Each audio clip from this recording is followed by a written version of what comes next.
All right, y'all. In this video, we're gonna go over how to read your RPE scale inside of your training program, right? Every training program you're gonna get from me that's not a strength training program is gonna use an RPE scale to determine the intensity level that you're working at, right?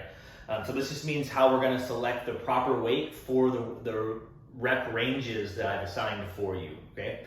Now, RPE just simply stands for the rate of perceived exertion. How intense are you feeling during your exercise? This is going to be different for everybody, right? An RPE 10 is different for me than it is for you, simply because I'm stronger, probably, maybe not, I don't know, but odds are it's going to be different for me than from you. So this is very personal. It's an easy way to make adjustments on your end without having to go through me and talking to me, and you can make these adjustments on the fly, okay? So RPE, or rate of perceived exertion, through 1 through 4, simply don't matter. Okay, we're almost never gonna see this unless we're doing physical therapy work or we're doing high volume reps, 30 reps, things like that, right? Think of this as like an Olympic weightlifter just using a barbell for a squat. You know, it's something they can just do without even having to think about warming up or anything. Just grab it, go, do it indefinitely. So we're generally gonna start with a 5 through 10, somewhere in this range, right? The easiest way to think about it is to work it in reverse. An RPE of 10 means we're gonna keep doing reps until you reach mechanical failure. All that means is you're gonna keep doing your reps until either your form gives out or you're too fatigued to continue, okay? Perfect example, if you're doing push-ups, an RPE of 10 means you're gonna go until you can't get your chest off the ground anymore, or until you start to feel like you're shifting your weight and manipulating your body in a way that is not correct form. Either way, it's considered a fail, okay? Fail is not a bad thing, right? A lot of times you want to go to failure to make sure we're working out at the right intensity. And then we're just going to go down from there. RPE of 9, think about it as we're going to stop whenever you feel like, okay, I might be able to do one more rep, but I might not. Okay, that's an RPE of 9, one before failure.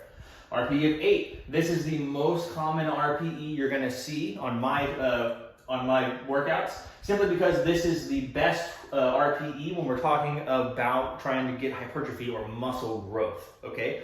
This is something that's very stimulating, but we're not going to muscular or mechanical failure, okay? We're doing a very heavy load, and we're gonna stop when you feel like you're only 2 reps from failure. Like, okay, I know I can get 1 more, I might be able to get 2 more, but I'm not sure, okay? That's an RPE of 8. RPE 7, take it away one more time. 3 reps, right? Now, once we start getting below 8, 7, 6, and 5, RPE of 7, 6, 5, it's kind of like a rep range. It's a guessing game of I may or may not, right? You're gonna get a feel for this the more that we do an exercise. It's hard to say an RPE of 7 if it's your very first time doing something. You just have to go to failure to figure it out, right? You need to feel what an RPE 10 feels like to know what these are gonna feel like. So once we get to 7, we're gonna say it's 3 reps to failure, but it might be anywhere from 3 to 5. You know, because it kind of feels the same if for someone who doesn't really know what it feels like, okay? RPE of 6, this is gonna be end of our warm-up rep range, 4 to 5 reps to failure, right? This is something that we can do, like let's say if our target is 10 reps, we can do it 15. We know we can get it 15, but we're only gonna go to 10 because we don't wanna reach failure. We're just trying to work up to our working sets and our warm-ups or whatever it may be. Now, sometimes you see an RPE of 6 if it's just a new exercise and I want you to learn it. That's totally fine. Don't feel discouraged. Don't think I think you're a weakling or anything. It's important to know that these kind of numbers are going to be used almost as often as this one, at least starting off, okay? RPE 5, same thing, warm-up range, 6 to 8 reps. You can even probably go 6 to 10. It doesn't really matter. The point is you're pretty far from failure, but we can feel your muscles working. You know you're being challenged, but not so severely that you're in danger of reaching mechanical or muscular failure, okay?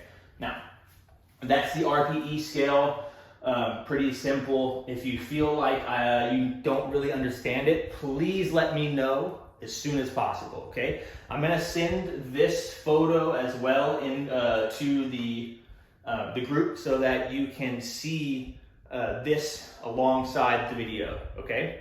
Again, if you have any questions, do not hesitate to ask me. I want you to understand this. This is a very important aspect of your training program.